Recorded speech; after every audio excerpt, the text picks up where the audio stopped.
Hello, and welcome to the presentation, Don't Go Postal Over Posts and Cores. This is Farood Hakim coming to you from Northern California, San Francisco Bay Area, and I really appreciate the attendance. I see on our attendee list that we have a very large audience from all across the world, and so it's not lost on me that people are willing to spend an hour to learn about this subject. Hopefully we'll be able to add some value. We will speak on the matter for almost an hour. Towards the end, I'll cut my presentation off and open up the floor for questions. You'll be able to type your questions in the chat box, and hopefully we can interact with some of the audience members that still have some unanswered questions. Don't forget before the end of the presentation or at the end of the presentation to complete your 5-question quiz for your CE credits. Now, looking at the title and knowing that this is going internationally, it's a bit of a colloquialism to say don't go postal. So for those that doesn't necessarily register with, what I'm really paraphrasing is that we would like folks not to get crazy or get frustrated by posts and cores, and hopefully we can demystify the subject a little bit. Before we get into the meat of the presentation, I think it's always important for the audience to know a little bit about the speaker.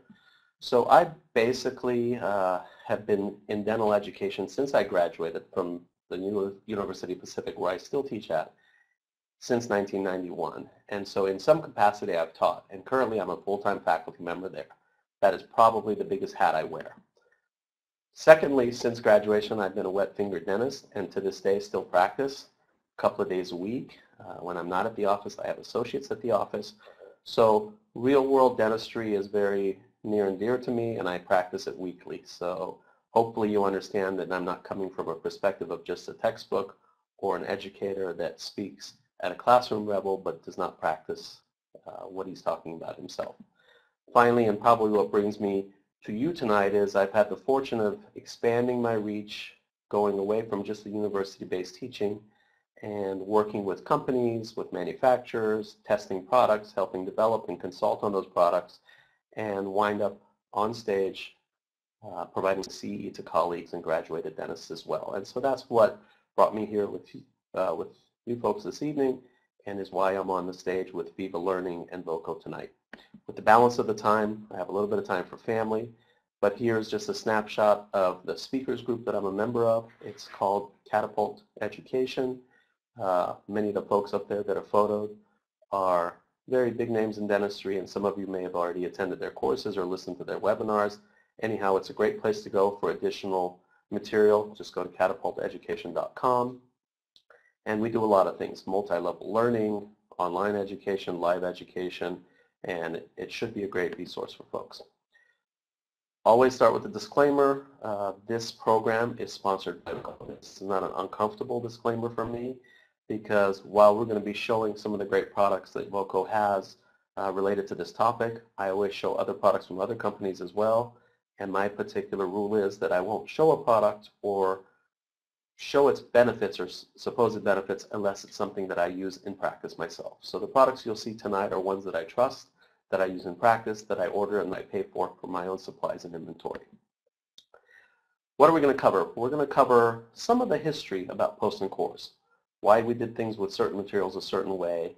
We'll talk about cementing posts versus adhesive delivery, bonding them in.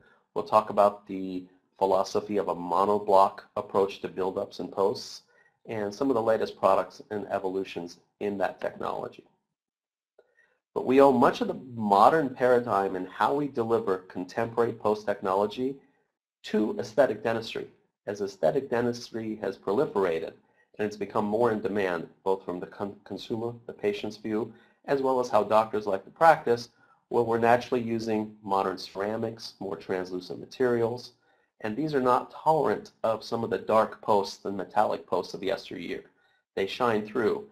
And so folks were looking for something that was more natural or tooth colored. In addition to that, adhesives have advanced a lot. Dentin bonding is something we understand more than ever before, and we feel like we've got the protocols down pat.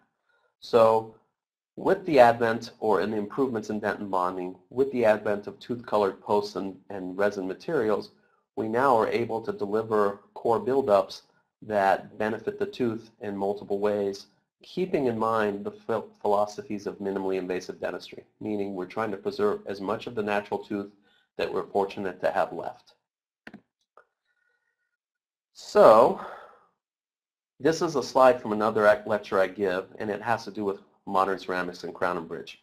It's an article written by Dr. Gordon Christensen, and so everybody in the world knows his name.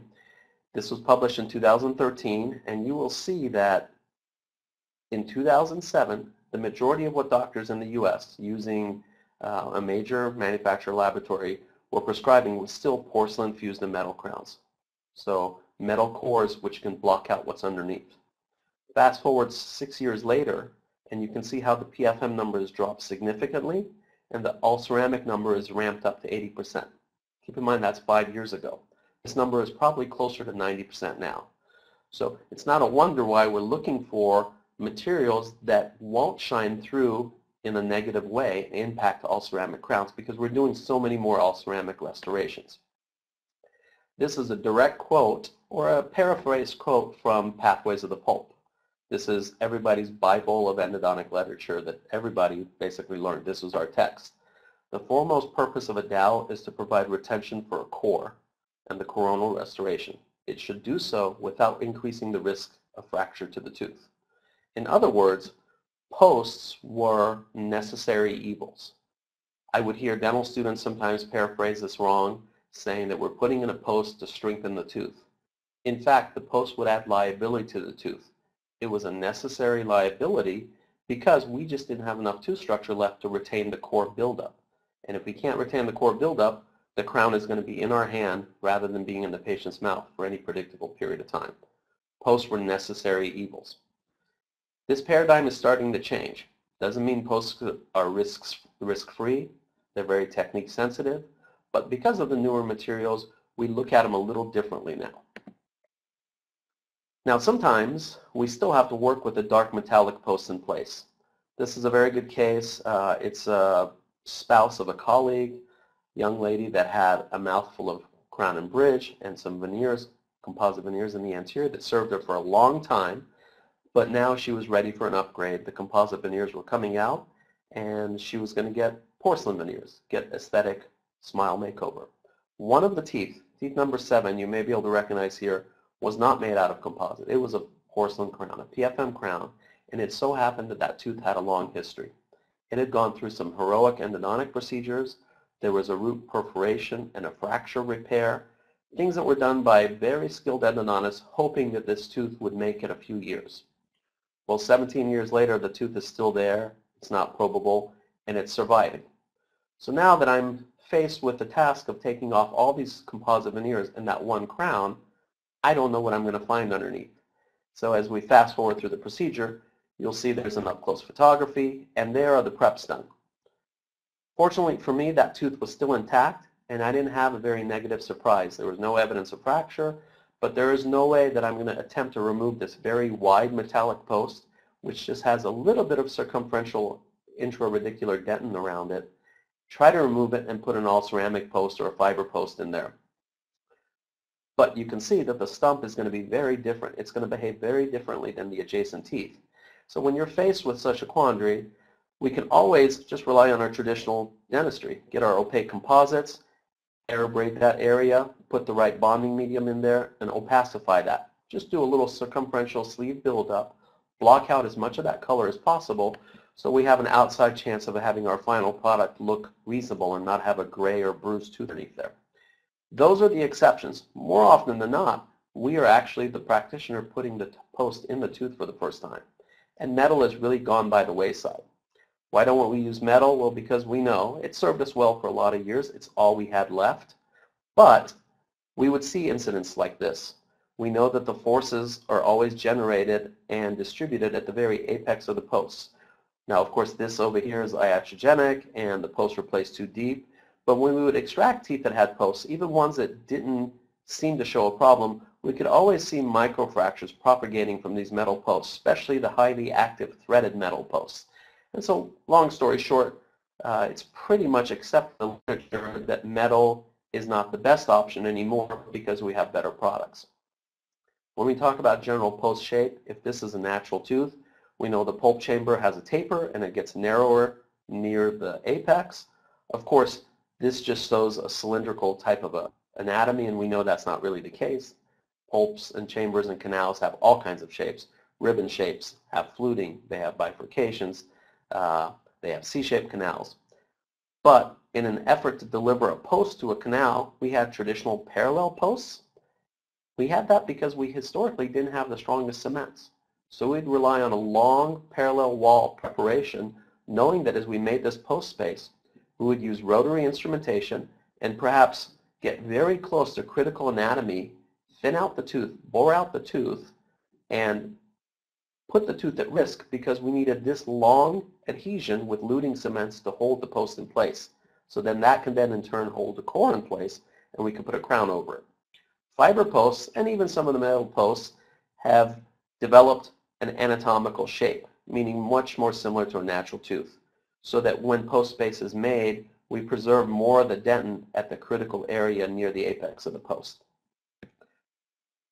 The point of this is when you're looking at post shapes, don't go with a parallel shape, because there are a few fiber posts out there that still have a parallel shape to it. A tapered or a natural shape will always help preserve dentin, and that's one of the keys to success. So these are just kind of cartoonistic diagrams of how teeth dissipate force when they're under load. If this is a tooth that's untreated and it has all kinds of incisal and functional loads on it through excursions, you can see that that is then transmitted to the root within the jawbone and equally distributed, and the stress is released throughout the entire root to bone complex across the periodontal ligament. This is a diagram of a fiber post cemented into a root, and you can see that this diagram basically implies that the force distribution is pretty much very similar. If we go to the other two, whether this is a cast-made metallic post, a custom post, or a parallel post, you can see that the force vectors seem to get focalized or centralized right at the apex of the post. And in fact, when we see root failures or fractures, we'll often see them propagating from near the terminus of the post. So that's a scenario that we want to avoid whenever possible. There's a multitude of studies in the literature that will support that fiber posts distribute forces in a more favorable way. They don't transport them to the apex. And manufacturers have developed fiber posts that are very strong, but at the same time they have a modulus of elasticity, which is very key, similar to dentin, which means rather than this post sitting in the tooth like a very rigid crowbar, something that forces kind of a wedge effect to the tooth, these will actually bend to some degree with the dentinal root surface. Here's another diagram. Sorry about how this is coming through, but you can see the rigidity of some of these metal products. And we go down the gradient. Gold is a little bit less rigid. This is enamel. And you can see fiber posts and dentin are very similar. So that flexural modulus is key, and we like to use materials that behave like natural tooth structure. This was a study that was published a long, long time ago with kind of the early generation carbon fiber posts. And they put metallic taper posts in a certain number of teeth, parallel paraposts in a certain number of teeth, and fiber posts. And after a period of time and force cycles, you can see that there was 0 fractures in the roots with the fiber post and up to 50% fractures in the teeth and the roots that were had rigid posts put into them. The other thing that long-term survival depends on is the endodontic treatment. It's very related to the volume of the remaining periradicular dentin. So there's been a big push in dentistry to really try to commit to minimally invasive prep design and prep form. And a lot of times we think of that as very small resin types of preps. But that same philosophy prevails in endodontics. There's more and more focus in the endodontic community to try to shape canals without wasting dentin. Now there's a fine line. If you're super conservative in doing that, the fear is that you may not be able to completely clean the canal and get to all the access points that are needed. So there's a fine line between endodontic access that allows thorough irrigation and cleaning, and at the same time trying to be able to preserve as much of that dentin as possible. So the volume of the periradicular dentin is a key thing related to success. Then the quality of the ferrule that you attain with your final restoration, whether it's a cast restoration, a milled restoration, metallic, ceramic, whatever it is, we want cuspal coverage, and we want a ferrule beyond our finish line, beyond our build-up or core finish line, we would like a ferrule. And if that can be circumferential and robust, then we have a better chance. If it's not giving the right hug or axial grasp to that tooth, then no matter how good our posts and buildups are, that tooth is more at risk. So the question is, with the possibilities of really good internal adhesion, dentin bonding, and materials that have an opportunity to now bond to the post, to the buildup complex, and the dentin, how has that shifted this traditional risk-benefit equation? And are we a little bit more cavalier? Can we safely be more cavalier about placing posts? How do we make that decision? So here's an x-ray of a tooth that's had a buildup, a core buildup, and you can see this is where the gutta-percha ends because they made post space and they've cemented a fiber post. In this case, in the process of forming the access, as they were searching for this chamber, maybe it was hard to find, you can see that they got pretty close. We're going a little off target here. This area of the tooth is very much at risk. If this tooth did not have a post and simply had a resin core buildup, and we put a crown around this and the person went through axial load, there's a higher risk for fracture if this internal splint did not exist. And so while this is a tooth that's in jeopardy anyway, I'm never going to look at this tooth and say, oh yes, this is in somebody's mouth for 20 or 30 years. I'm very worried about this area. If I can establish ferrule and I can establish a bonded internal splint, I feel like that tooth has a better chance. So let's look at some cases. When is a fiber post indicated? Would we place a fiber post in one of these incisors that has a very conservative access? My answer would always be no. In this case, you have plenty of periradicular dentin, you have a ton of enamel. These teeth, not only do they not need a post, can get by with a simple composite plug. They don't even need a crown. And if we ever do anything, maybe it's because the tooth is discoloring, they may get some internal or external bleaching, or at one point after years of service, if we see the tooth breakdown, maybe at one point they might need a crown or a veneer. But otherwise, if everything aesthetically is fine with these teeth, they simply need an access closure. What about the next case? So if I was to put a metal post in this tooth, I would say absolutely not. There's plenty of tooth all around to retain the core buildup. Why add the liability of putting a metal post in there and having that pivot or crowbar effect? But if we take a step back and say, all right, we've done the buildup. Now we're going to do a prep around this tooth. And let's say our prep is a little heavy-handed. Let's say the material we use needs 1 or 1¼ millimeter axial reduction. Well, before you know it, we might be fairly close to actually prepping into that access chamber. We may not have 4 walls around this tooth. And if we have a post that can be placed in a forgiving way, reinforce the tooth internally, and moves or bends with the tooth, it begs the question, well, is this tooth maybe a little better off with the post than not placing a post? That's a tricky line, and this is where practitioner judgment comes into play. Because if I can prepare this tooth and not waste all the enamel and dentin around there, and I have a full buildup retained by the tooth, I would probably still not place a post.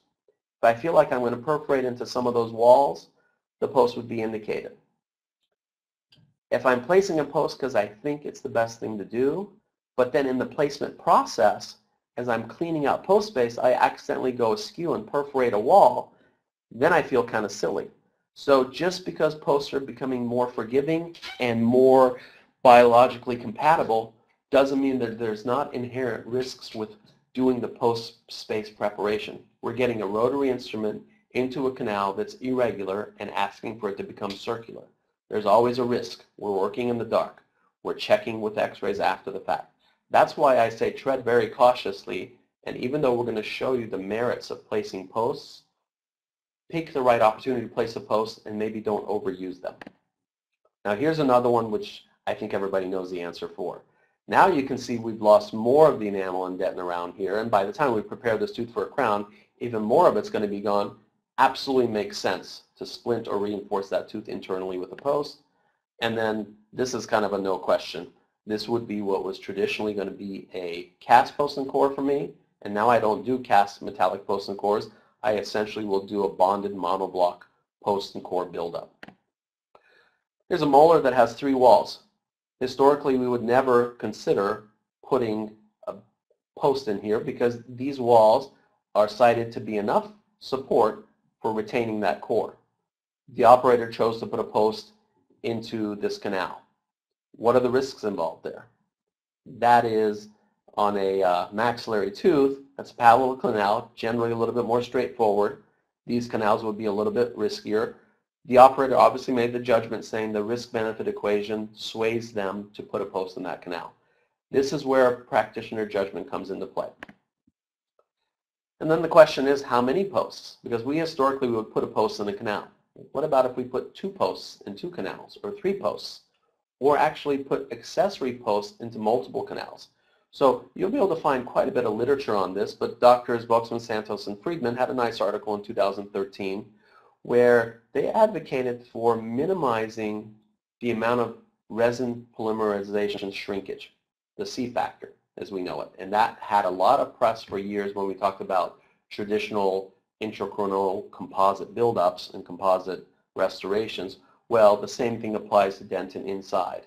And of course, we have inside of a canal 4 walls. So we have the opportunity to really have very high C factor polymerization shrinkage and all the things that, all the evils that come along with that. So how can we maximize the filler and minimize the resin volume? Well, if a canal is not a perfect circle, as we know, even though this will look like a perfect circle on an x-ray, if we do a very conservative post space where we barely integrate to dentin on the mesial and distal of this canal, well, we certainly don't want to bond this in a sea of gutta percha, and if we're prudent and we remove all the gutta percha and sealer, we know that from here to here and from here to here, that is going to be resin. How do we engage more of that dentin? Well, one strategy is to do this, go up to bigger and bigger rotary sizes. Well, we know that's not the sensible thing to do. We know we risk penetration or perforation here, and certainly as we get closer to the apex, it becomes a really tricky bag. So the suggestion is, as we clean out just the obturation material, the gutta percha and the sealer, maybe we use multiple posts. Maybe we use accessory posts or customized posts to eat up that volume to reduce the resin volume. And that's definitely a kind of a strategy that I want everybody to think about as you start to restore these. We'll show you a case. I was fortunate enough to do the big live dentistry on stage program at the Greater New York meeting a few years back. And so this was my patient Susan.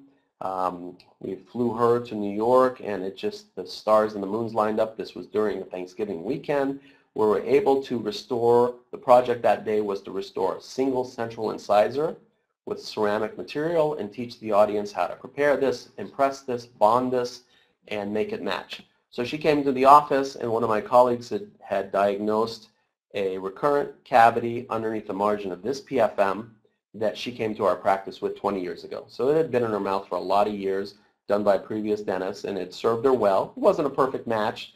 The tissue wasn't completely happy around the metal.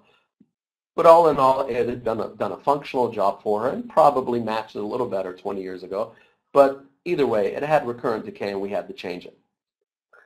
When I saw this, I said, Susan, your family lives in New York. This is a perfect case for me to do on stage. Would you mind coming with me to New York and do this? And she was a trooper. She was game, so she agreed. Now, of course, I needed the lab to turn around a crown, so I was going to do the majority of the late portions, components of the restoration on stage, but I had to take the crown off and take an impression and have a crown ready. So we saw her about a month or two before the big event in November. She came in, and I'll show you a few different views. Now, I knew that tooth was an endodontically treated tooth, so that always caused a little bit of concern, but the nice thing was there was a very short post here. So depending on the volume of caries or decay that I found, I knew that I could always take this post out, that the endodontic apex was healthy, and that I could lengthen the post and do a fiber post.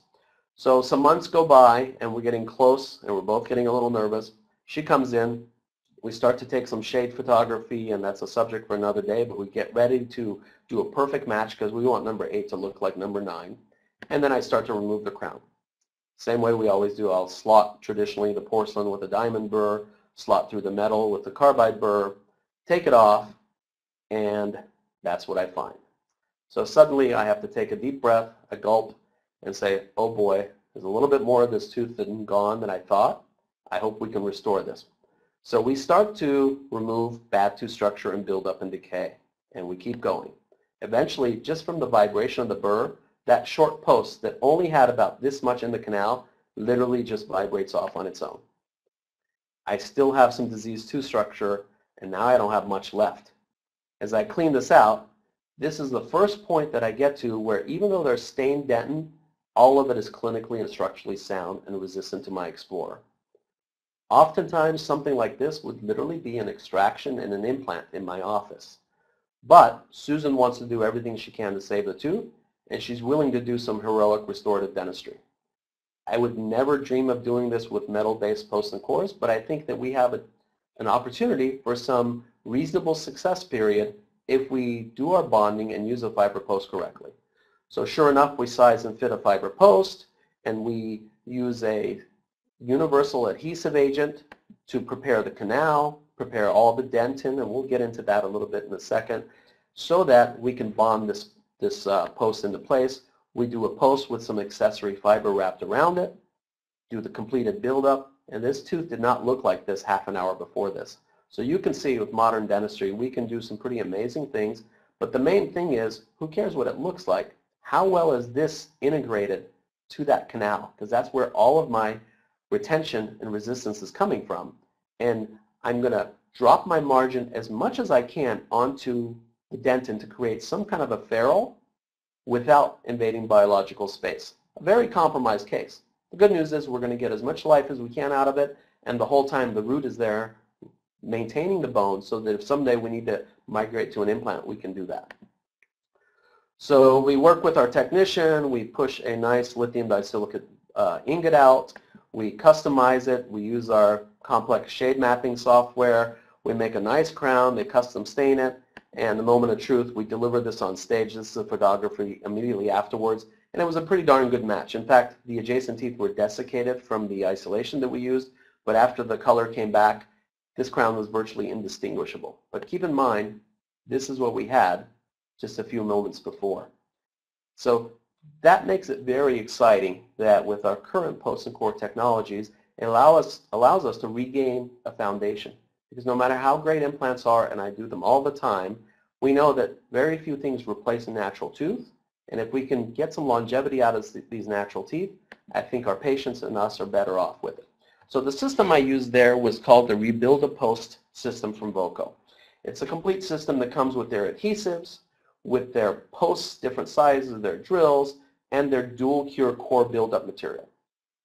This is a very critical thing to get your head around, in that we do not choose to first cement the post with an alternate material and then later add a resin core buildup above the chamber where we fabricate the coronal portion of the tooth. When I say monoblock material or monoblock buildup, what we want to do is choose a buildup material that is very strong, that will bond to our resins and our adhesives, that will stick to the post as well as the inside aspect of the canals, the intraradicular dentin, and can go down to a very low film thickness. So when I inject it into the canal and seat the post, my post will seat all the way without creating a lot of hydraulic force. So the film thickness has to go down to 15-20 microns.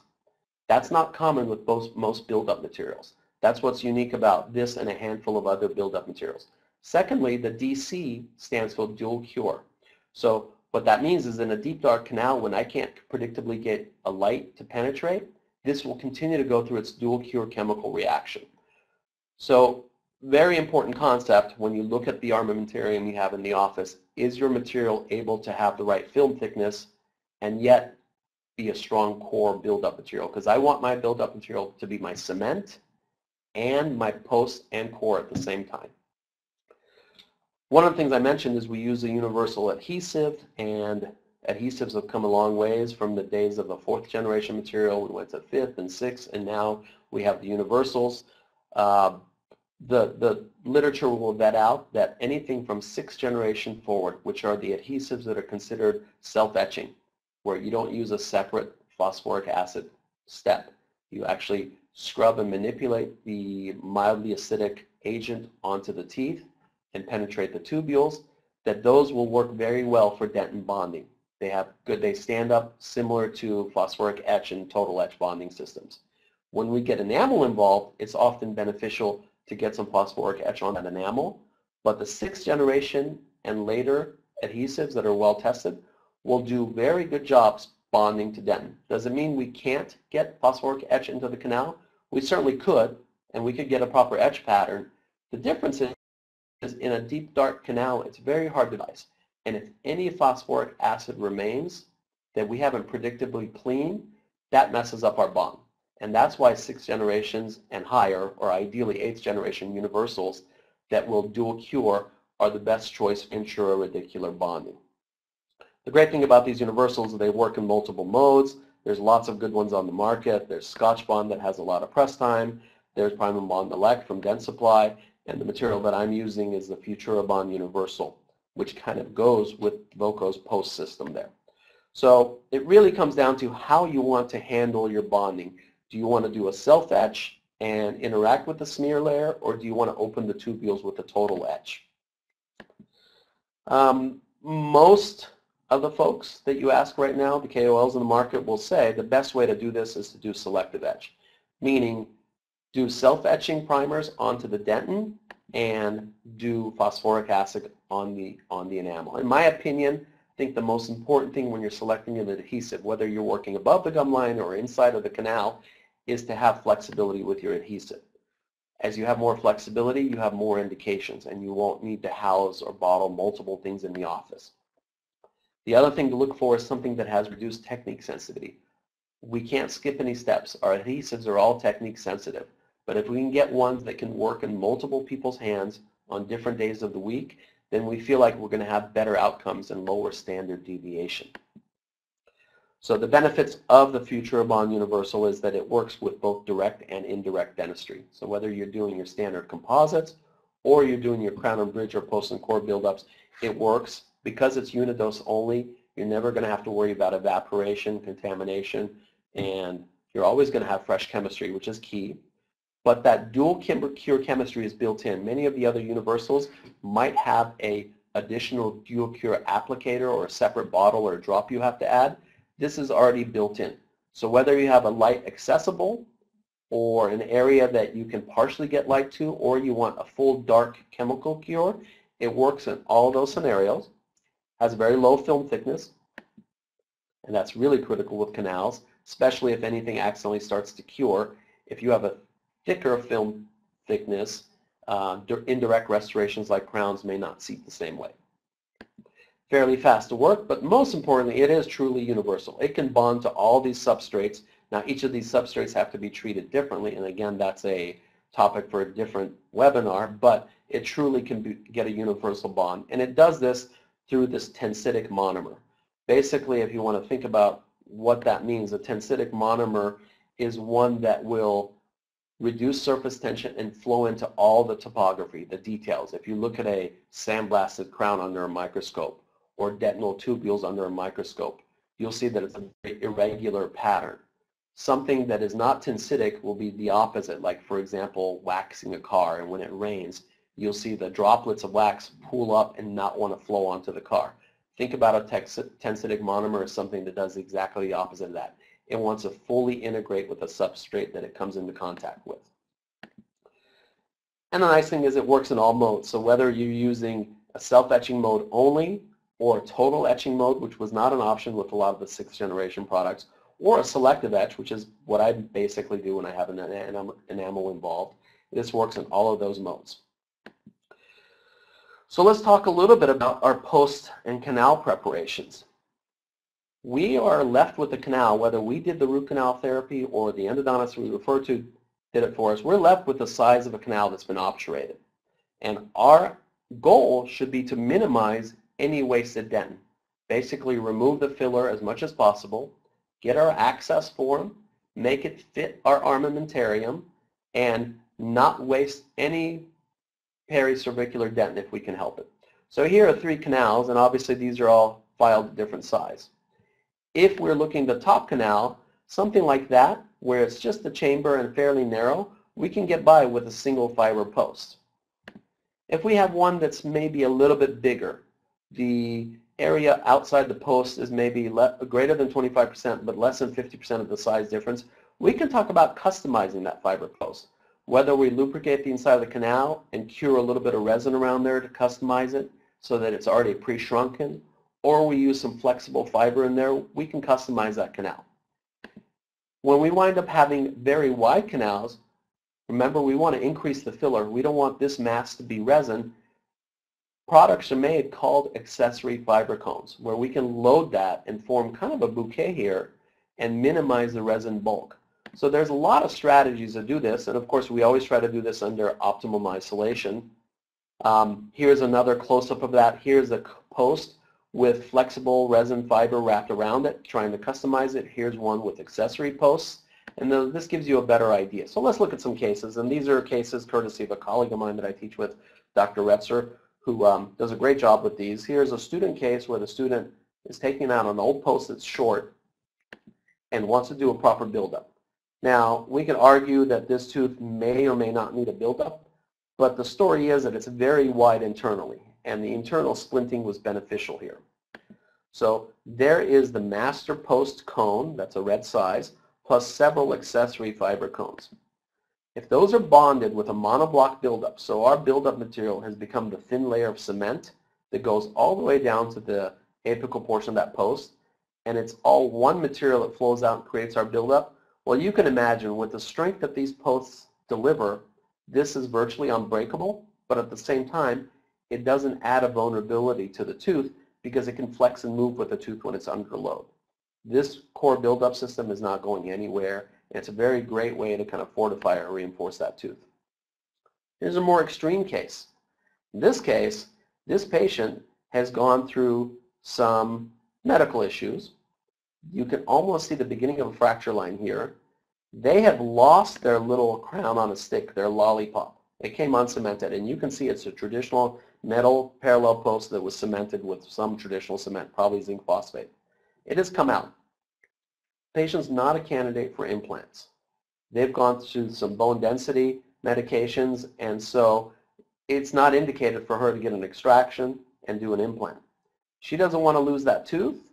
The tooth adjacent has a crown, but the other tooth is a virgin tooth. She says, is there anything we can do heroically to save this? If I only had metal at my disposal, I would say absolutely not.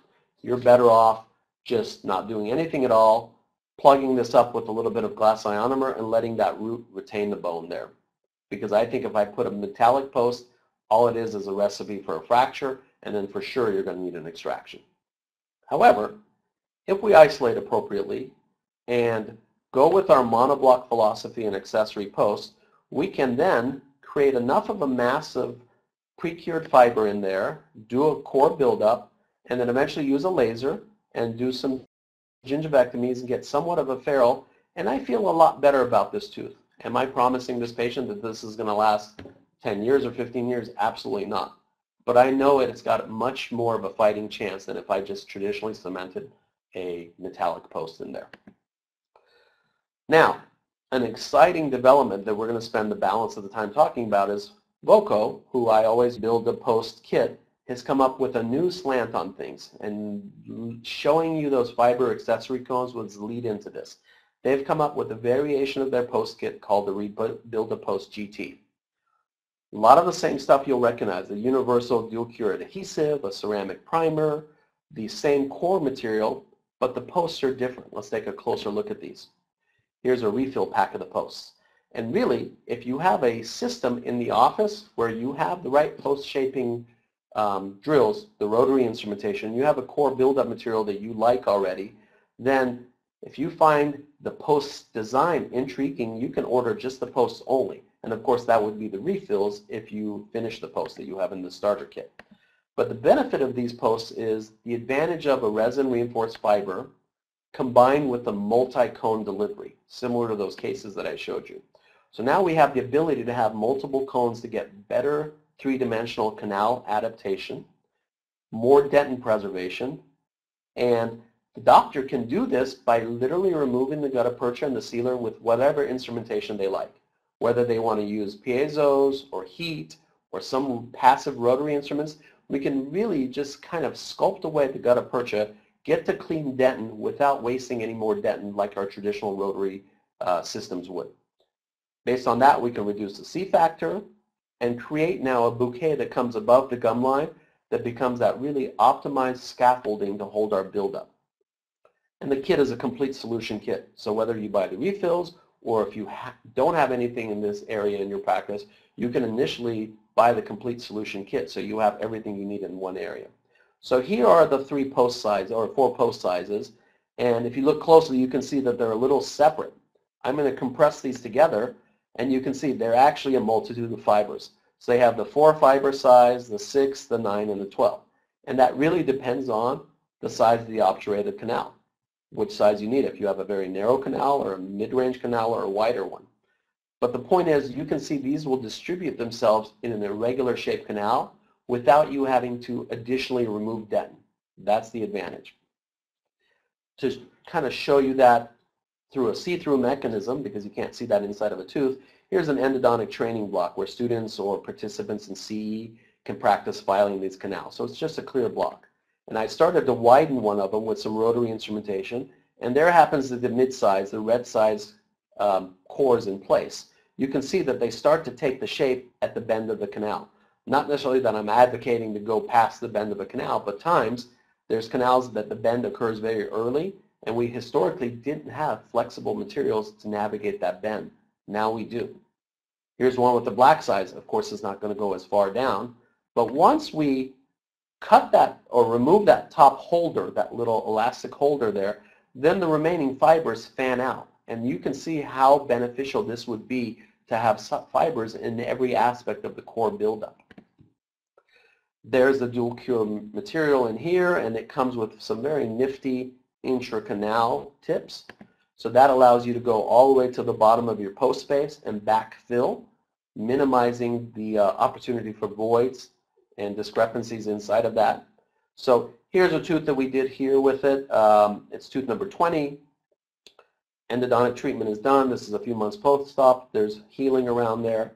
And the student showed up. We removed the remaining temporary material. You can see this patient is in need of other dentistry, the other disease process going on. But we took the temporary GI that had seen better days. And you can see there's a lot of this tooth missing. And by the time we do our preparation of margins, there'll be more of it that's undermined. So definitely a case for a post. We started to clean out the canal, and you can see that I was able to clean it out in the shape that the endodontist left for me. I did not have to widen this into a circle. So I was very conservative with the amount of dentin removal. And we can go with a opaque instrument in here. This happens to be a Gates Glidden. Take an x-ray and say, are we at the depth that we want or not? Add a little depth if we want to. Figure out what kind of a matrix system we want to use. In this case, we just use a traditional Tafelmeyer. And you can see with the magnified photography, there's the very top of the end of the gutta percha, but all the canal walls are cleaned. So they're accessed, ready for me to scrub my universal adhesive in there. Once I load that with the core material, I will seat my fiber cluster. And this was, I believe, a green size, the fiber cones, and then remove it and trim it short. Then I'll continue to do the rest of my buildup all the way up to contour, and that's ready. The student adjusted this, and this is a core buildup. If it was in practice, we work a little faster. The project wouldn't stop right at the end of the buildup. We would actually go and do the crown preparation that same day. Everything is cured. So I feel very good about the durability of this, and you can see this is the level that we dropped that post to. Here's another case. It's kind of a difficult case, badly broken down tooth. The endodontist completed the root canal procedure, and I saw the patient for the first time. This was in practice. She came in.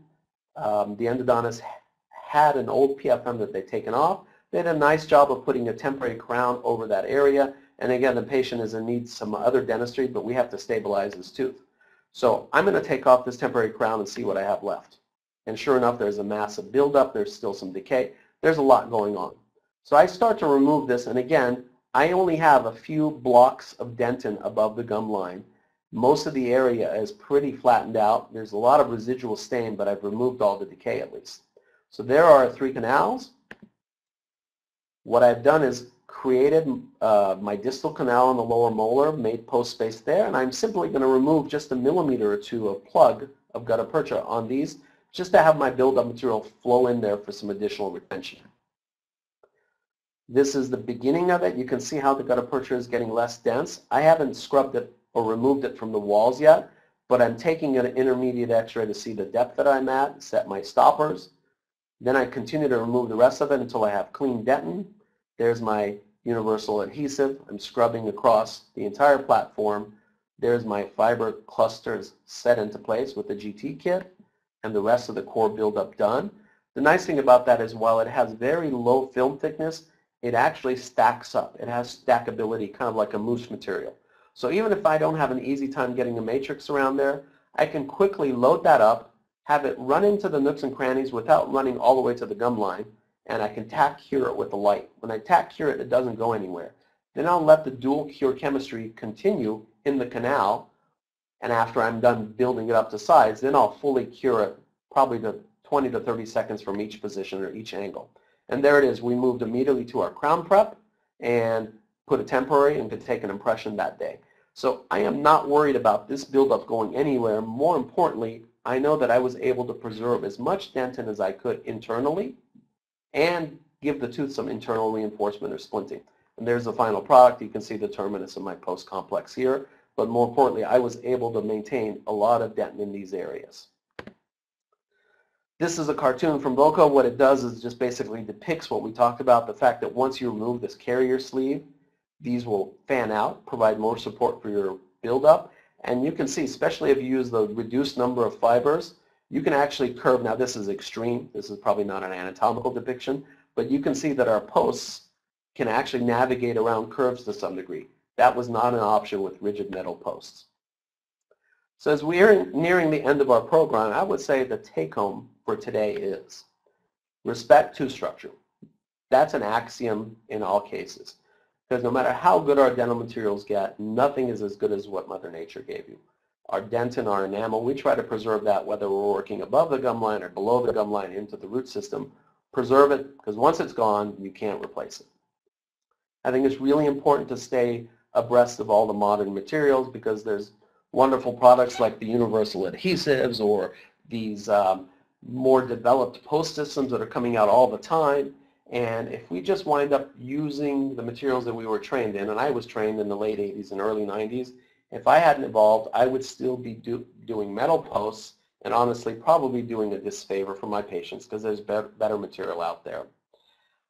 And then realize that these days, adhesive dentistry is the foundation for all of our practices, for our contemporary practice. We have to understand it, whether we're doing simple restoration, whether we're doing crown and bridge, whether we're doing post and core buildups.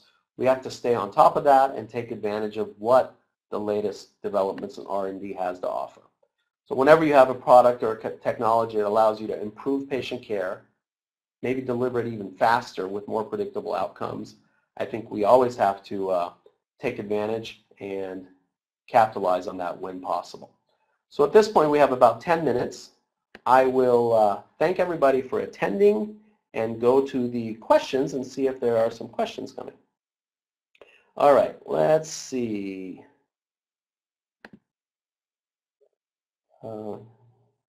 Let's see. Suggest the use of.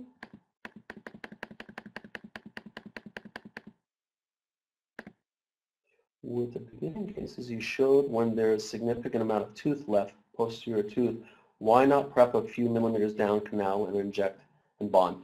Absolutely. I think the question has to do with when there's not much tooth left or there's a little bit of tooth left, and that's that fine line we're walking. Early on where we're showing some of the incisors where there was a reasonable amount of tooth, but we were imagining what if we prepared that tooth, are we going to have some balls left? If I am not placing a post, I certainly will remove at least 1 millimeter or 2, sometimes 3 millimeters of gutta percha, and put my core buildup material into there.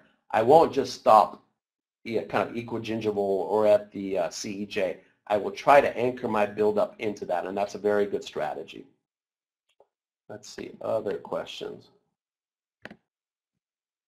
What is your protocol for preparing post space? And so historically, my protocol for preparing post space was whatever post kit I had, I would use the rotary instrumentation, and based on the final file or fill size and the proposed canal size, I would ramp up, remove gutta percha maybe initially with the heated instrument, and then use my rotary post drills and remove it until I got clean dentin shavings. And of course, I would get clean dentin shavings at the apical-most portion of my postal space first. And then I would have a lot of slop or room at the top half, and I would still see gutta percha and sealer. So my reaction, which was not the best reaction, was to go up another post size, go to the next drill size, till I felt like I was engaging the majority of the walls, shy of maybe the last millimeter or two. So all that did was widen my canal or post space in the mid and towards the apical portion of the tooth. Not a good strategy. So now, with flexible fiber posts like the GT kit, I will wind up using a flexible rotary instrument to remove my gutta percha to the depth that I think is appropriate. And then I will use those same instruments or metallic instruments, piezo's and Gates Glidden's, but that are smaller than the diameter of the canal, and I'll drag them upwards.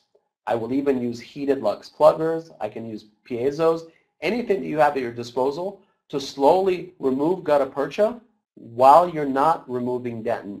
And that's really the best way to go. Remove that until you get to clean dentin without wasting dentin. I hope that answers the question. Let's see, a couple more questions here.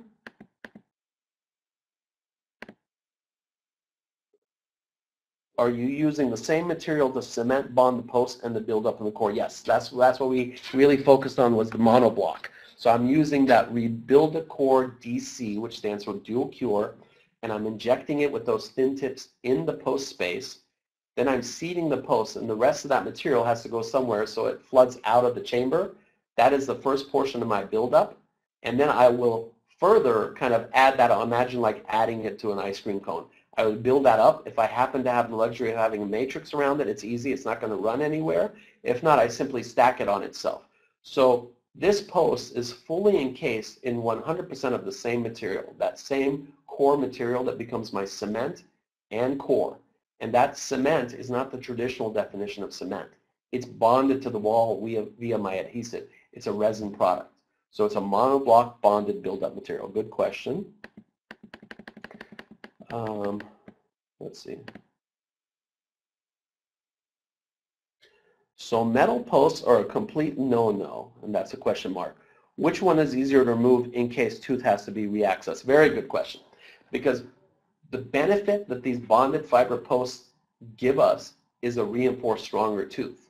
And so there's the caveat that says, what if an endodontic retreat has to happen? Is there a protocol for removing those? There absolutely is, but it's not as easy. And there are specialty kind of rotary instruments that will tend to melt the fiber away as you go down, but it's a very rigid substance. And so often the retreats become more difficult, but sometimes retreats happen as a result of leaky coronal restorations. So as long as we have a safe, what looks to be a healthy endodontic treatment, and there's no questions, doesn't give me a reason for suspicion, because if it does, I will actually get the patient to do the retreat in advance and then come back and do the core and build up. In those cases, we can't control everything. We don't have that future crystal ball. I feel like the benefit the fiber posts that are bonded give us far outweighs the slight difficulty in the occasions that you have to remove them. And I think you'll find that you have to remove them much less frequently than metal posts because the leakage and the failure doesn't happen. All very good questions. So let's see.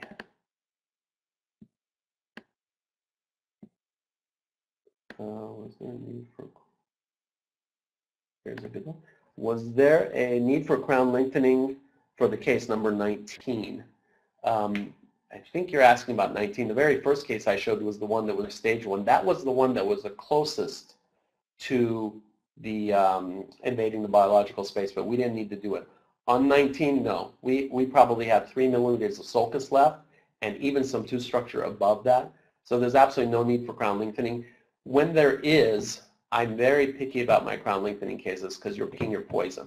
If I feel like the biology can't adapt to that and we are going to have a chronic inflammatory situation, I will recommend crown lengthening.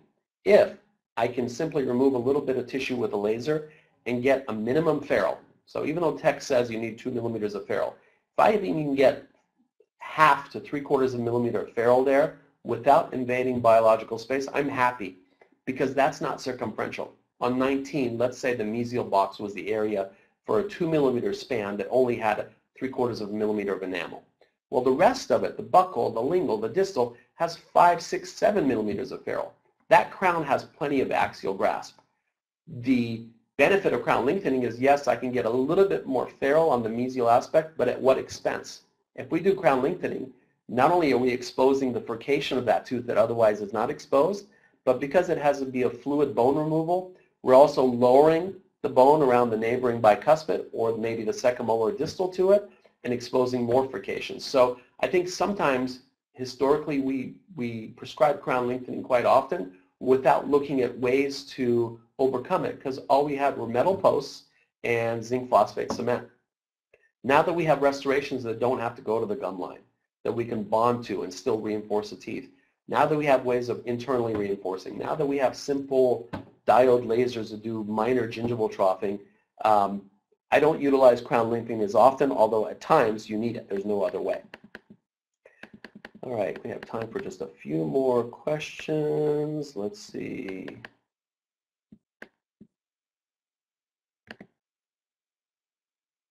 I think that is it. I think I got all of these. Thank you. There's some nice compliments. I appreciate it. Here's one more that I might have missed. What should be the distance? Root and the exterior surface of the bone just to avoid the root trap. Okay, what should be the distance between the exterior surface of the root and the exterior surface of the post? So basically, how wide do you file your canal? And this is just another way of asking that same question. The more dentin you preserve, the better. So we can't control a root. The root is the root's anatomy. We can't make the root wider. We can't control how much dentin was removed at the endodontic procedure, especially if we didn't do the procedure. So my philosophy is at that point, remove all the gutta percha, remove the sealer, maybe at the very apical portion, barely get a little bit of clean dentin shaving, but don't widen beyond that. And at that point, use a removal stroke simply to clean out the rest of the gutta percha and the sealer, and don't widen your canal anymore. So whatever you're given, try to preserve that. And I hope that answers the question. So again, I think I got all the questions. I really appreciate the nice compliments on here. It's been great and very meaningful that everybody spent an hour of their time with me this evening. Hopefully our paths will cross again. Once again, don't forget to take the final quiz, and we will end the webinar now. Thank you.